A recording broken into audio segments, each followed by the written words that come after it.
Very good morning to all of you. So, in the last class of class 11 in business studies, we were studying the chapter 10 of your business studies, that is international business. So, in the last class, we were completing the topic, that is international business versus domestic business. Okay, so what are the basic difference between the domestic and international business? So why both business that is international as well as domestic business, how they can vary from each other, and what are the benefits of the when the we go through the international business. So what are the different basic difference, and whatever the benefit we get from the international business, and what are the different benefits we get from the domestic business. Okay, so in this we have discussed the there are different areas where we can discriminate between the domestic business and the international business. Okay, so the basically the areas are the nationality of the buyer and the sellers. So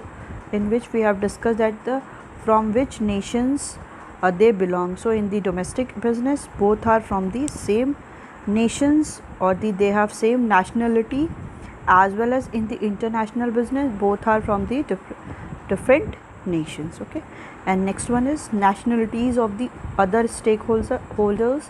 So other in the other stakeholders there are employees, suppliers, shareholder, general public, etc., who interact in the business firm. So in the case of domestic business, all are belong from the same country or the one country, and they have also shared the common language. They have their same culture as well as values, behavioral pattern. But when we discuss in the case of international business, so they all stakeholders are different from the each other. Okay, because they belong to the different countries, because here we are talking about the international business. So many of the countries are interacted or the contracted with the each other, and they can do the different trade services. So in the mobility of the factor of production, so more and more factor of production are mobile in the case of domestic, as when we compare it to the international business. And in the case of customer heterogeneity across the market, so there is also dependence due to socio-culture variation or the differences. They are also differ in their taste, preference, fashions, language.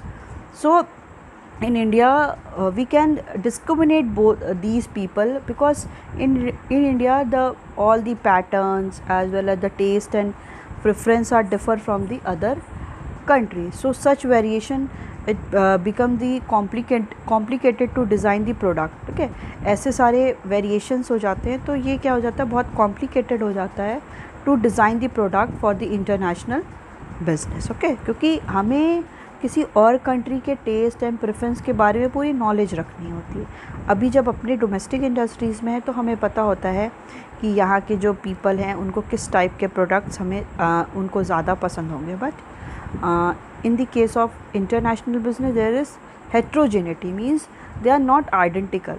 Their taste and preference, their fashions, their language are differ from the each other countries. Okay, next one is difference in the business system. Okay, there is also difference in the business system to how they are do their business. It is also depend on the others countries also, because if any individual want to do the international trade, they have to adapt their production process, their human resources, market plans according to the international market. Because here any individual, any businessman is going through the people, they are belong to the other countries, their taste, their preferences, their fashion and the language. So they have to adopt or they adapt all the conditions, all the production activity which is of the international people. Okay, so next one is political system and the risk. So in the case of the political system as well as the risk, we have discussed that the political factors or the political thoughts or the ideology of the people is different in the case of domestic industries or in the international business. Okay, so they have to, if any individual want to do the international business, so the trade need to make special effort to understand the political environment of the other countries when any individual want to do export as well as do import with the other country. Okay, so business regulation and the policy. So every country had their own rules and regulations, their set of laws, as well as different thoughts, tariff and taxation policy. These all are the different from the each other. Okay, कि हर एक country की अपनी taxation policy होती है, tariff की policy होती है. टैरिफ मीन्स की the tax which is imposed on the imported goods. तो जो भी ये सारी पॉलिसीज़ है, they all are the differ. So in this case, any individual have to understand the rules and regulation and their taxation policy when any supplier or the firm want to do the international business. Okay, they have to think much more about the international business. कि उन्हें क्या है, अब domestic industries से ज़्यादा उन्हें international industries को ज़्यादा समझना पड़ेगा, क्योंकि अभी क्या है, वहाँ पे लोगों की जो रेगुलेशंस है, जो वहाँ की पॉलिसीज़ है, जो वहाँ के टेस्ट हैं, फैशंस है, लैंग्वेज है, these all are the different to the domestic industry. तो वहाँ हमें जैसा प्रोडक्शन करना है, हमें उस कंडीशन पे क्या करना पड़ेगा, उनके ही सारे चीज़ को अडाप्ट करना पड़ेगा, तभी वो businessman will become the more successful. Okay, next one is currency used in the business transaction. So another difference between the domestic and the international businesses, in when we go through the domestic business, so all the currencies are the same. Okay, when we trade the goods from the one state to another state, we will exchange those goods in the same currency. Okay. But when we go through the international business, so the currency of the different countries are different. So there is also chances when the rate of exchange, when the exchange rate is done, when the currency is exchanging with the other country, so there is also chance of the fluctuating the money भी क्या होता है, fluctuation होता है. So it is due to this fluctuation, it has become difficult for the any firm to fix their prices of their product and the services. क्यों? क्योंकि इतना ज़्यादा फ्लक्चुएशन होता है, इसकी वजह से कोई भी फर्म के लिए एक प्राइस फिक्स करना अपने प्रोडक्ट और दी सर्विसेज के को फिक्स करना बहुत इम्पॉसिबल और it becomes too much difficult हो जाता है. Okay, next topic what we have discuss that the what are the benefits of the international business. Okay, so first one is why we need for the international business, कि हमें international business की need क्यों है, क्यों हम prefer करें कि international business होना चाहिए. तो first one is when we go through the benefit to the nation. Okay, it is divided into two, the benefit to the nation and the benefit to the firm. कि nation को क्या benefit हो रहा है जब international business कर रहे हैं, और फर्म्स को क्या बेनिफिट हो रहा है जब हम लोग इंटरनेशनल बिजनेस को प्रेफर कर रहे हैं. So when we go through the benefit to the nation, कि नेशन को बेनिफिट क्या हो रहा है, तो first one is earning of the foreign exchange. Earning of the foreign exchange का मतलब क्या हो गया, दैट मीन्स कि अगर हम क्या करेंगे, इंटरनेशनल बिजनेस क्या करता है, help country to earn foreign exchange. अगर हम इंटरनेशनल बिजनेस कर रहे हैं, मतलब दूसरी कंट्री के साथ बिजनेस कर रहे हैं, तो हम क्या करेंगे, फॉरेन करेंसी एक्सचेंज करेंगे. मतलब कि अगर हम अपने गुड्स को क्या कर रहे हैं, दूसरी कंट्री में एक्सपोर्ट कर रहे हैं, हमारे यहाँ कुछ भी अबंडेंट प्रोडक्ट है, हमने क्या किया, उसको दूसरी कंट्री में एक्सपोर्ट किया. अब हमें पता है कि इंटरनेशनल बिजनेस में जो भी पेमेंट मेड होता है, जो भी हम रिसीव करते हैं, वो किस में होता है, फॉरेन करेंसी में होता है. ठीक है, अब हम क्या करेंगे, एक्सपोर्ट करेंगे अपने प्रोडक्ट का, तो हमें क्या होगा, जो भी पेमेंट मिलेगा वो किस में होगा, फॉरेन करेंसी में होगा. So we will save all these foreign currency, हम उन फॉरेन करेंसी को सेव कर लेंगे. And when we need to import the goods, हमें क्या करना पड़ेगा, जब हमें इम्पोर्ट करना पड़ेगा from the other country, in that case we will use that foreign currency जो हमने एक्सपोर्ट के थ्रू अर्न किया था. Okay, so international business help a country to earn foreign exchange which can be use to import capital goods, कि अगर हम लोग को कैपिटल गुड्स को इम्पोर्ट करना है, capital goods mean those good which are use for the further production of the any commodity, कि कोई भी अगर हमको कमोडिटी का फर्दर प्रोडक्शन करना है, मीन्स और प्रोडक्शन करना है, तो हम क्या करते हैं, कैपिटल गुड्स को उनको ही कहते हैं। तो इसमें क्या कह रहा है कि अगर हम क्या करेंगे, इम्पोर्ट कर रहे हैं गुड्स को, ठीक है, अगर हमको कैपिटल गुड्स अदर कंट्री से इम्पोर्ट किया और हमने जो भी एक्सचेंज किया मींस एक्सपोर्ट किया था, हमें अर्निंग होगी। हम कुछ अगर गुड्स को किसी को बाहर सोल्ड आउट करेंगे तो वो फ्री ऑफ कॉस्ट तो होगा नहीं, तो जो भी अर्निंग हमें हुई हम उसको क्या कर लेंगे, उसको यूज़ कर लेंगे for the importing the capital goods, कि हम अगर अदर कंट्री से क्या करते हैं, गुड्स को इम्पोर्ट करते हैं फ्रॉम दी अदर कंट्री, तो हमें क्या करना पड़ेगा, पेमेंट करना पड़ेगा। फिर हम उसी फॉरेन करेंसी को क्या कर सकते हैं, यूज़ कर सकते हैं। जो भी हम टेक्नोलॉजी डिफरेंट कंट्री से लिए, पेट्रोलियम प्रोडक्ट्स को ऑर्डर किए, फर्टिलाइज़र्स को इंपोर्ट किए, जो भी हम इंपोर्ट करेंगे उनका हमें जो भी पेमेंट करना पड़ेगा तो हम उन फॉरेन करेंसी से कर सकते हैं। Okay, next one is more efficient use of resources. इसमें क्या कह रहा है कि हर एक every country has some natural resources, means हर एक कंट्री क्या होती है, एक कुछ ना कुछ नेचुरल रिसोर्सेज से उसमें वो एडवांटेजियस होती, मीन्स उसको उसमें एडवांटेज होता है कि कुछ कंट्री में क्या है, मिनरल रिसोर्सेज होते हैं, कुछ कंट्री में लेबर रिसोर्सेज होते हैं, कुछ कंट्री में क्या है, वो लोग एडवांटेज होते हैं कि टेक्नोलॉजी में बहुत ज़्यादा कैपेबल हैं, किसी के पास वाटर रिसोर्सेज है, किसी के पास लेबर रिसोर्सेज, ह्यूमन रिसोर्सेज है। तो हर एक कंट्री क्या है, किसी ना किसी चीज़ में स्पेशलाइज्ड होती है। Okay, so every country every country tries to use their these resources in the best possible manner। हर एक कंट्री क्या करती है, उन गुड्स को ट्राई करती है यूज़ करने के लिए रिसोर्सेज को in the best possible manner, and gradually they become more efficient and specialised in using these resources other than the country. फिर धीरे धीरे क्या होता है कि हर एक कंट्री उन रिसोर्सेज को यूज़ करने में बहुत ज़्यादा efficient as well as specialised हो जाती है। ओके, फॉर एग्जांपल जापान में produce electronic goods more efficiently than the India, कि जो जापान है वो क्या कर रहा है कि जो भी इलेक्ट्रॉनिक गुड्स है वो मोर एफिशिएंटली उसका वो प्रोडक्शन कर सकता है। और इंडिया क्या है, इंडिया में एग्रीकल्चरल प्रोडक्ट्स क्या है, जापान के कंपैरेटिवली ज़्यादा यहाँ पे प्रोडक्शन होता है। तो यहाँ पे इन्होंने क्या किया, एक दूसरे के साथ इंपोर्ट और एक्सपोर्ट कर दिया। इंडिया ने क्या किया, जो भी एग्रीकल्चर प्रोडक्ट्स थे उसको एक्सपोर्ट कर दिया। ठीक है, किसको एक्सपोर्ट कर दिया, जापान को। अब जापान के पास जापान को किसकी नीड थी, एग्रीकल्चर प्रोडक्ट की नीड थी, तो उन्होंने उसको क्या कर लिया, परचेस कर लिया।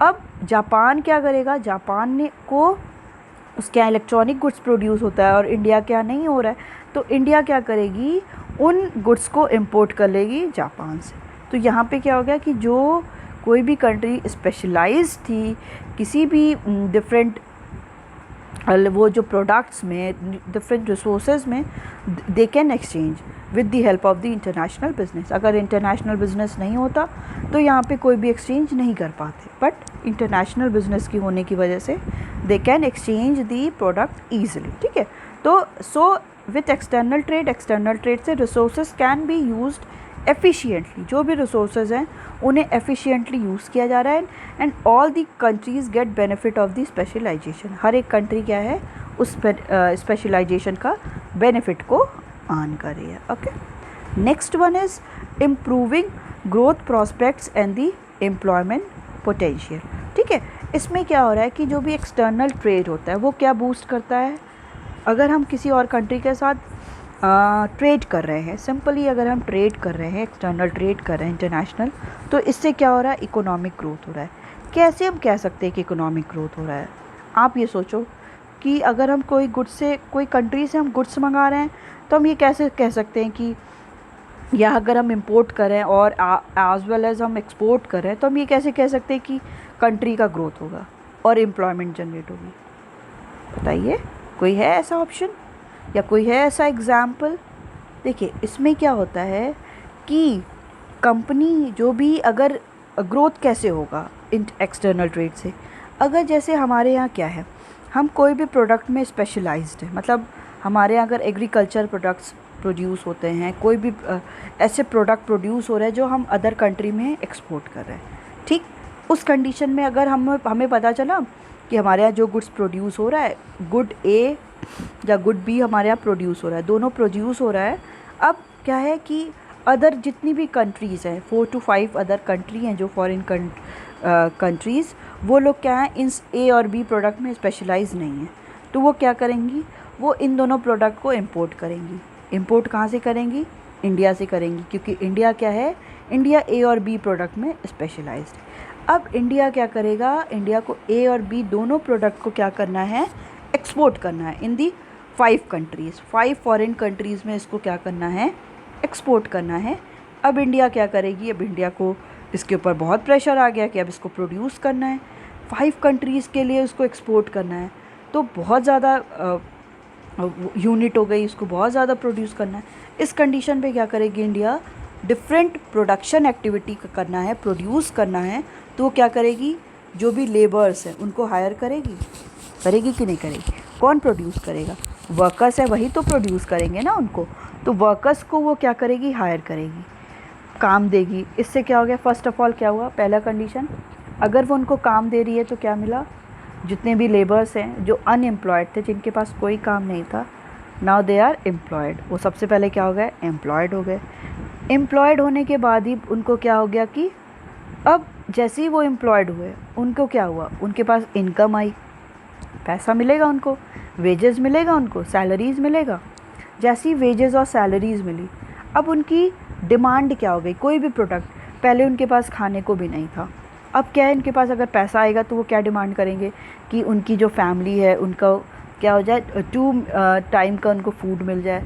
फिर वो धीरे धीरे क्या सोचेगा कि प्रॉपर उसको घर मिल जाए, फिर वो क्या सोचेगा कि उसको क्लोथ्स मिल जाएं, शेल्टर मिल जाए। तो ये सारी क्या है, उस एम्प्लॉयमेंट जनरेट होने की वजह से इनकम हुई, इनकम जनरेट हो रही है, तो क्या हो रहा है कि सिंपली इनकम जनरेट हो रही है, मतलब हमारी जो कंट्री की इनकम है उसको बोलते हैं नेशनल इनकम, वो क्या हो रही है, वो इंक्रीज़ हो रही है। जैसे ही कंट्री की नेशनल इनकम इंक्रीज़ हो रही है, डैट मीन्स जीडीपी इंक्रीज़ हो रही है। GDP means gross domestic product, मतलब अब ये क्या हो गया, सोचिए, एक्सटर्नल ट्रेड्स के होने की वजह से एम्प्लॉयमेंट जनरेशन भी हो गया, एम्प्लॉयमेंट जनरेशन भी हो गया, एज वेल एज कंट्री का ग्रोथ भी हो गया, only because of the external trade. So ये नेशन के लिए क्या है, एक्सटर्नल ट्रेड बहुत बेनिफिशियल भी होता है। Next one is increasing the standard of living. अब जैसे ही लोगों के पास जैसे इंटरनेशनल ट्रेड अगर नहीं था तो लोग क्या कर रहे थे, कोई भी फॉरेन की गुड्स को परचेज़ नहीं कर पा रहे थे। अगर हमारे यहाँ एग्जांपल देख लो कि अगर हमारे यहाँ कंट्री में कोई भी फॉरेन गुड्स नहीं आ रहे हैं, ठीक है, अब ये क्या होगा कि हम लोग we are not able to purchase the those commodity of the other country, हम उन गुड्स को परचेज़ ही नहीं कर सकते क्योंकि हमारी कंट्री में वो इम्पोर्ट ही नहीं हो रहे हैं। अब क्या होगा कि इसके साथ ही क्या होगा कि हम लोग उन कमोडिटी को परचेज़ नहीं कर पाएंगे, तो the people living in the developing and under developed country can use this product and increase their standard of living. अब अगर इंटरनेशनल बिजनेस होगा तो क्या है, जो भी डेवलपिंग कंट्री के और अंडर डेवलप कंट्री के लोग हैं वो क्या कर सकते हैं, उन गुड्स को परचेज़ कर सकते हैं, as well as they can increase the standard of living.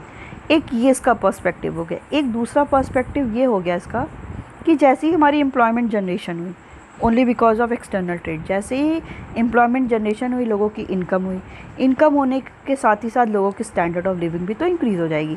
Because अभी तक क्या था कि number of people are not employed, वो एम्प्लॉयड ही नहीं थे, तो वो डिफरेंट प्रोडक्ट को परचेज़ नहीं कर सकते थे। अब क्या है कि उनकी इनकम इंक्रीज़ हो गई, इनकम इंक्रीज़ होने से उनका स्टैंडर्ड ऑफ लिविंग भी क्या हो जाएगा, वो इंक्रीज़ हो जाएगा। Okay, so simple. तो उसी की वजह से क्या है कि स्टैंडर्ड ऑफ लिविंग भी इंक्रीज़ होता है only because of the international trade. So these all are the benefits of the nation की only because of the international business, की इंटरनेशनल बिजनेस की वजह से ये सारे बेनिफिट्स क्या हो रहे हैं, नेशंस को हो रहे हैं। Now the next one is what are the benefits to the firm. तो अब कौन से ऐसे बेनिफिट्स हैं जो फर्म्स को मिलेंगे, ठीक है। फर्म्स को भी तो कुछ ना कुछ प्रॉफिट होगा, ऐसा तो है नहीं कि कोई भी फर्म क्या है लॉस के लिए करेगी। तो what are the different? So first one is prospect for the higher profit. Generally international business is more profitable than the domestic business. ठीक है, ये क्या है, हायर प्रॉफिट भी प्रोस्पेक्ट करता है, मीन्स जनरेट करता है। इसमें ये कह रहा है कि जो इंटरनेशनल बिजनेस होता है वो मोर प्रॉफिटेबल होता है then the domestic business. Domestic business से ज़्यादा प्रॉफिटेबल कौन सा बिजनेस होता है? इंटरनेशनल बिजनेस होता है। When the prices in the domestic market are low then firm can sell these product at high price in the international market in the countries where price are the high। देखिए इतना simple है कि international business में profitable profit की condition, profit ज़्यादा होने की chances है as comparison to domestic industry. अगर किसी भी जैसे कोई भी प्रोडक्ट है, उस प्रोडक्ट की क्या है, इंडिया में डिमांड कम हो गई, ठीक है, इंडिया के लोग क्या कर रहे हैं, उस प्रोडक्ट को डिमांड नहीं कर रहे हैं, तो यहाँ पे क्या हो गया, उस प्रोडक्ट का मार्केट लो हो गया। अब उस प्रोडक्ट को कोई परचेज़ नहीं कर रहा है क्योंकि अब क्या है कि हमारी डिमांड ही नहीं है।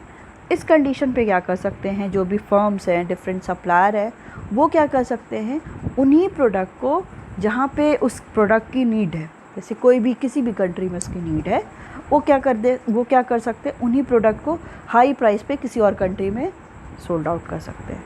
ठीक है, वो यहाँ पे तो कर नहीं रहा है क्योंकि यहाँ पे उसकी डिमांड नहीं है, तो वो क्या कर देंगे, उन सारे प्रोडक्ट को एक्सपोर्ट कर सकते हैं जहाँ पे उस प्रोडक्ट की डिमांड है और जहाँ पे उनको उसका प्राइस भी ज़्यादा मिले। ठीक है, इससे क्या हो गया, हायर प्रॉफिट जनरेट हो गया। जहाँ पे इनको इंडिया में क्या हो रहा था, लॉस हो रहा था, अब वहाँ पे उनको उसी प्रोडक्ट की प्राइस क्या है, बहुत ज़्यादा मिल रही है।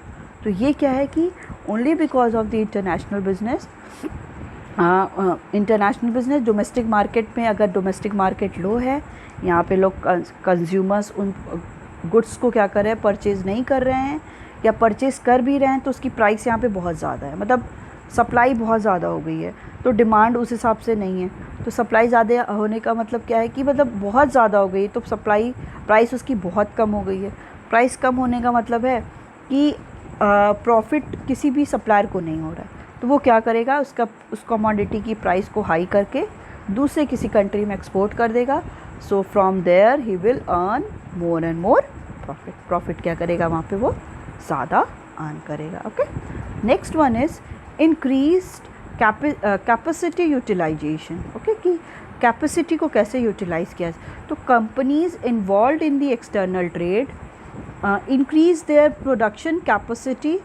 With increase in the production capacity, these firms can get benefit of the large production or the economies of scale and reduce the cost of the production। मतलब कि कंपनीज जो भी इन्वॉल्व होती है एक्सटर्नल ट्रेड में, ठीक है, they are different countries who are involve in the external trade, increase their production capacity. वो अपनी जो भी कमोडिटी को प्रोड्यूस कर रही हैं उसकी कैपेसिटी को दे कैन इंक्रीज, उसको वो इंक्रीज़ कर सकती हैं। With increase in the production capacity these firm can get benefit. ठीक है, अब जैसे ही उनकी प्रोडक्शन कैपेसिटी जैसे ही इंक्रीज़ हो जाएगी तो उनका क्या है, बेनिफिट भी इंक्रीज़ हो जाएगा लार्ज प्रोडक्शन का। वो क्या करेंगे, जैसी प्रोडक्शन का बेनिफिट इंक्रीज़ होगा तो वो क्या करेंगे, प्रोडक्शन भी ज़्यादा करने लगेंगे। इकोनॉमीज़ ऑफ स्केल मीन्स वो उन प्रोडक्ट को ज़्यादा प्रोड्यूस करेंगे जिससे उनको ज़्यादा प्रॉफिट हो रहा है, और जो कॉस्ट है प्रोडक्शन का, मतलब जो कमोडिटी वो प्रोड्यूस कर रहे हैं उसका कॉस्ट भी क्या हो जाएगा, रिड्यूस हो जाएगा when they increase there production capacity. ठीक है, जो भी एक्सटर्नल ट्रेड में इंगेज हैं उनका क्या है कि उन्हें ज़्यादा से ज़्यादा कमोडिटी को प्रोड्यूस करके क्या करना है, उसको एक्सपोर्ट करना है। तो यहाँ पे वो क्या करेंगे, प्रोडक्शन कैपेसिटी इंक्रीज़ होगा, फिर जैसी प्रोडक्शन कैपेसिटी इंक्रीज़ होगा so it will firm can get the benefit of the large production large होगा, इकोनॉमीज़ ऑफ स्केल भी क्या होगा, कंपनीज उन्हीं गुड्स को प्रोड्यूस करेंगी जहाँ पे उनको ज़्यादा प्रॉफिट होगा, and reduce the cost of production. जो कॉस्ट ऑफ प्रोडक्शन है so it will reduce. Next one is prospects for growth. So when the demand for the product start becoming saturated in the domestic country, then the firm can enhance their business by approaching international market. So this is the main motivation for MNCs, means multinational companies at developed countries to enter in the market for the developing country. इस condition पे क्या होगा, जब ये countries देखेंगी कि जो भी उनके डिमांड है उनके प्रोडक्ट का, कोई भी इंडिया की अगर कंट्री है, सॉरी इंडिया का कोई प्रोडक्ट है, तो वो इंडिया का जो कोई डिमांड, अगर वो कोई भी बिजनेसमैन है और कंपनी है वो देख रही है कि यहाँ पे उस प्रोडक्ट की डिमांड बहुत कम है, तो वो क्या करेगी, वो अपने बिज़नेस को, अपने प्रोडक्ट को क्या करेगी, डिफरेंट कंपनीज़ को क्या करेगी, इंटरनेशनल बिज़नेस की ओर अप्रोच करेगी। ठीक है, अब उसको लग रहा है कि यहाँ पे मुझे प्रॉफिट नहीं होगा, वो क्या करेगी, वो अपने बेनिफिट को इंक्रीज़ करने के लिए इंटरनेशनल बिज़नेस की ओर क्या करेगी, अप्रोच करेगी। And this is the main motivation for many MNCs। ठीक है, यही मेन मोटिवेशन होता है जो डिफरेंट MNCs जो है, मल्टीनेशनल कंपनीज़, वो डेवलप्ड कंट्री में एंटर होती है to enter in the market for the developing country. ठीक है, वही सारी जो डेवलप्ड कंट्री की वो होती हैं MNCs होती है, वो कहाँ एंटर करती है, डेवलपिंग कंट्री में, क्योंकि वहाँ पे उनकी नीड क्या है, डेवलपिंग कंट्री में उनकी ज़्यादा नीड है, क्योंकि डेवलप्ड कंट्री तो वो ऑलरेडी डेवलप है। ठीक है, उनकी वहाँ पे डिमांड बहुत ज़्यादा नहीं हो रही है, तो वो क्या सोचते हैं कि हम वहाँ पे अपने बिज़नेस को इस्टेब्लिश करें जहाँ पे इसकी डिमांड क्या हो, ज़्यादा हो। Okay, next one is way out from intense competition in the domestic market. So high competitive domestic market drives from the many companies to go international in search of the market for their product. This help them to grow and expand.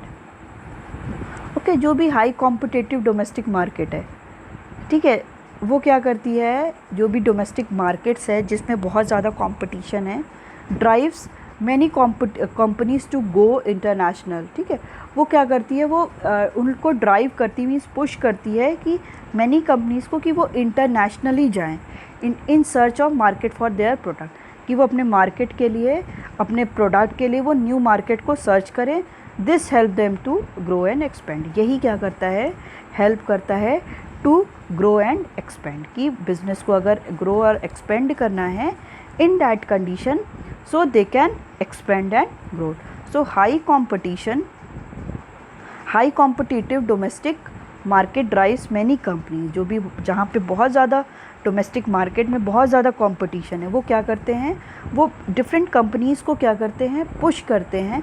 ये कहते हैं कि आप international market की ओर जाओ और अपने product और अपने मार्केट के लिए, जो भी उनका प्रोडक्ट है उसके लिए फ़ॉरेन में जाके मार्केट सर्च करो।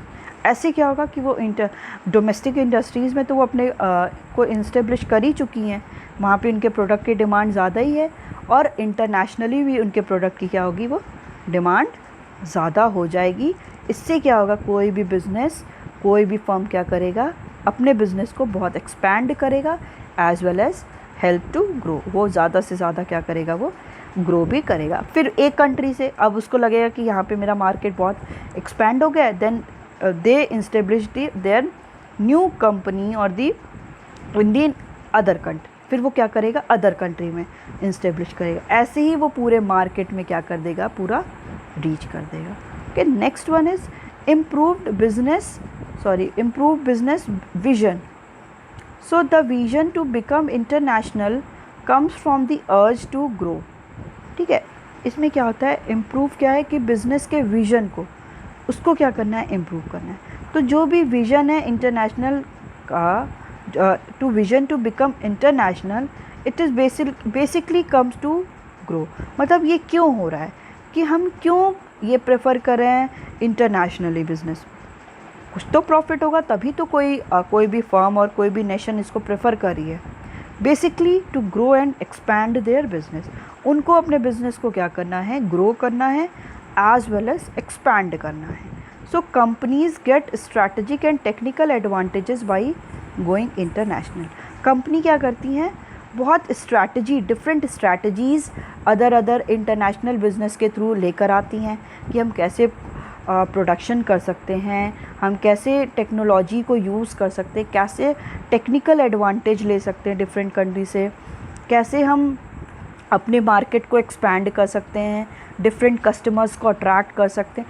तो कंपनीज़ क्या करती हैं, ये सारी स्ट्रैटेजी क्या है, इंटरनेशनल मार्केट से लेकर आती हैं, and many companies are including it as their main objective and strategy.